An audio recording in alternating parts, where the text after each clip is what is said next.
দিয়ে এই দেশের মানুষ তাদেরকে আওয়ামী লীগের বিরুদ্ধে বললেই দেশ বিরোধী বানাইতো, রাজাকার বলতো, জঙ্গি বলতো, মৌলবাদ বলতো।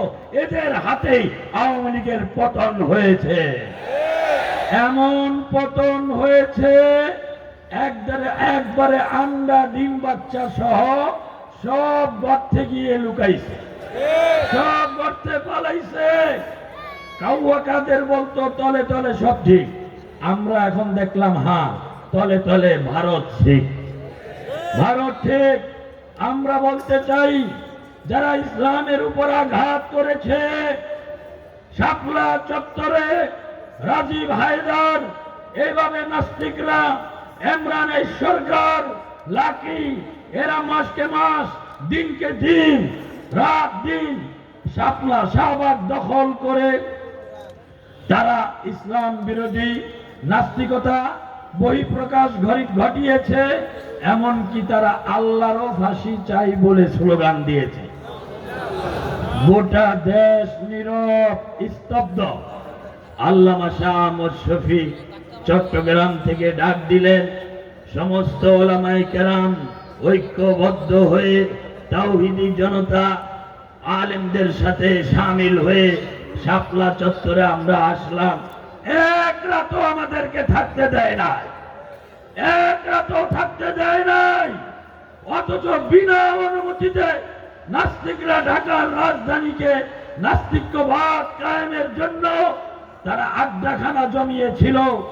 রাতের অন্ধকারে মানুষ আলেম ওলামাদেরকে শহীদ করেছে। একটা শহীদের লাশও শেখ হাসিনার নির্দেশে, আওয়ামীদের নির্দেশে, ফেসিবাদ স্বৈর শাসকের নির্দেশে একটা লাশও ফেরত দেয় নাই। শহীদের একটা লাশও ফেরত দেয় নাই। কাবার ভ্যান সিটি কর্পোরেশনের ময়লার গাড়িতে উঠায়া সমস্ত হাফেজ আলেম শহীদের লাশগুলো এই ফেসিবাদ আওয়ামী লীগ তারা গুম করেছে। সংসদে দাঁড়ায় বক্তব্য দিয়েছে হাসিনা নিজে যে একজনও মরে নাই। রং মেখে নাকি হেফাজতে ইসলাম বাংলাদেশের ব্যানারে ওলামায়ে কেরাম নাটক করেছে। আল্লামা জুনায়েদ বাবনগরী ওই বক্তব্যের পরের দিনই তিনি প্রতিবাদ জানিয়েছেন, যদি একজনও না মরে তাহলে কেন রাস্তার বাতিগুলো ইলেকট্রিসিটি বন্ধ করা হলো। তিনি প্রতিবাদ জানিয়েছেন, জানানোর মধ্যে বলেছেন যদি একজনও না মরে তাহলে দিগন্ত টিভি, ইসলামিক টিভিকে কেন যারা লাইভ সম্প্রসারণ করতেছিল তাদেরকে কেন বন্ধ করা হলো, তাদের লাইভ কেন বন্ধ করা হলো, সমস্ত সাংবাদিককে ওই শাপলা চত্বর থেকে কেন সরিয়ে নেওয়া হলো। হুজুর নিজে বলেছেন আমার মাথার উপর দিয়ে গুলি গেছে, আমার কানের পাশে দিয়ে গুলি গেছে, কিন্তু ফেসিবাদের লিডার হাসিনা বলে একজনও মরে নাই। এমন কট্টরপন্থী মৃত্যুকের অপসারণ হয়েছে যেই হাসিনা বাতি নিবায়া সাংবাদিকদেরকে সরায়া এই দেশের মিডিয়া বন্ধ করে গণহত্যা চালিয়েছে আলেমদের উপর, হাফেজদের উপর, ইসলামের উপর। সেই আওয়ামী লীগের রাজনীতি করার কোন অধিকার বাংলার জমিনে না, হতে দেওয়া হবে না। লড়াই শুরু হয়েছে, লড়াই চলছে, লড়াই চলমান থাকবে। আগামী সরকার হবে খেলাফতের সরকার, তন্ত্রমন্ত্রের সরকার নয়। আগামী সরকার হবে ইসলামের বিপ্লবের সরকার। ফেরাউনকে ডুবায়া মারলেন কে? আল্লাহ। প্যারে হাজরিন, এই লড়াই তো এমন লড়াই, হক বাতিলের লড়াই।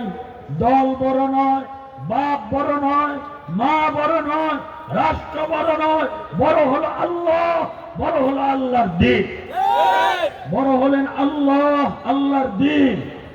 ইব্রাহিম আলাইহিস সালাতু ওয়াস সালামের সামনে বাতিল মূর্তির পক্ষে, শেখ হাসিনা কি মূর্তির পক্ষে না বিপক্ষে? জোরে কন, আরো জোরে বলেন, আরো জোরে বলেন। মূর্তি মূর্তির পক্ষের কোন লোক বাংলাদেশে আর এমপি হতে পারবে না, কমিশনারও হতে পারবে না, চেয়ারম্যান মেম্বারও হতে পারবে না। সেই দিন শেষ। 5ই আগস্ট হয়ে গেছে। মসজিদের মিম্বর থেকে খতিবরা কথা বলবে, কোরআনের কথা বলবে, আল্লাহর দ্বীন কায়েমের কথা বলবে। যেই কুলাঙ্গার মসজিদের হোক, কমিটির হোক, মুসল্লি হোক, ইমামকে বাধা দিবে, তার মসজিদে ঢুকার অনুমতি নাই। নাস্তিকদের মসজিদ পরিচালনার অনুমতি নাই। এটা শাহজালালের বাংলা, এটা শাইখুল হাদিসের বাংলা, এটা নাস্তিকদের বাংলা নয়। ইব্রাহিমের সামনে বাপ বাপ মূর্তির পক্ষে ইব্রাহিম আলাইহিস সালাতু ওয়াস সালামকে ধমক দিয়ে বলল, ধমকের সুরে, লা আরজুমান্নাক, লা আরজুমান্নাক, হে ইব্রাহিম, যদি তুমি মূর্তির বিপক্ষে কথা বন্ধ না করো, পাথর নিক্ষেপ করে, পাথর ছুঁড়ে অবশ্যই অবশ্যই তোমাকে মেরে ফেলবো। ওয়াহজুরনি মালিয়া, দেশ থেকে তোমাকে বের করে দিব। ইব্রাহিম আলাইহিস সালাতু ওয়াস সালাম বাবা হওয়ায় আদবের খাতিরে বললেন, ক্বালা সালামুন আলাইক, আপনার উপর শান্তি বর্ষিত হোক। সাআস্তাগফিরু লাকা রব্বি, আপনার জন্য রবের কাছে ক্ষমা চাইব। কিন্তু তিনি কি হকের পক্ষ থেকে দূরে সরে গেছে? যান নাই। এরপরে মা, যে মায়ের গর্ভে ধারণ করলেন, যেই মায়ের কোনো মূল্য হয় না, মায়ের সামনেও একই কথা, মূর্তির পক্ষে মা, ইব্রাহিম বিপক্ষে। শেষ পর্যন্ত এই মূর্তি বিরোধী মূর্তির সমাজকে আঘাত করার জন্য মূর্তি ভাঙলেন। নমরুদ আসলো, ঝড় নাই, তুফান নাই, ভূমিকম্প নাই, মূর্তিগুলো ভাঙলো কিভাবে, ভাঙলো কে? কোরআনের আয়াত, কলু, জমার শিখা ব্যবহার করেছেন আল্লাহ। একদল লোক বলল, একদল, অনেক লোক দাঁড়ায় বলল সামিআনা, এটাও জমার শিখা। তারা বলল আমরা শুনেছি। ফাতান, একজন, আল্লাহু আকবার। গোটা মূর্তির সমাজের বিরুদ্ধে একজন। আপনাদেরকে জিজ্ঞাসা করতে চাই, মূর্তির বিরুদ্ধে আমরা একজন না একাধিক? শত শত, হাজার হাজার। সুতরাং বাংলাদেশে হিন্দুত্ববাদ কায়েম করা যাবে না। আওয়ামী লীগ এটা ডিলিট করে দাও মন থেকে। সামিআনা ফাতান, একজন যুবককে শুনেছি মূর্তি নিয়ে সমালোচনা করে, ইউকালু লাহু ইব্রাহিম, যার নাম হইল ইব্রাহিম। ইব্রাহিম আলাইহিস সালাতু ওয়াস সালাম অ্যারেস্ট। কে ভাঙছে? আলোচনা। সেই আলোচনা আমার উদ্দেশ্য নয়, আপনারা সেগুলো জানেন। গাজীপুর ওলামায়ে কেরামের মার্কাজ, ওলামায়ে কেরাম থেকে আপনারা জানেন কি দাঁড়াইলো। বাতেল মায়ের সুরতে হযরত ইব্রাহিমের সামনে, ইব্রাহিম লা ইলাহা ইল্লাল্লাহ, ইব্রাহিম খলিলুল্লাহ, তিনি মায়ের সুরতে বাতেল মাথা নত করেন নাই।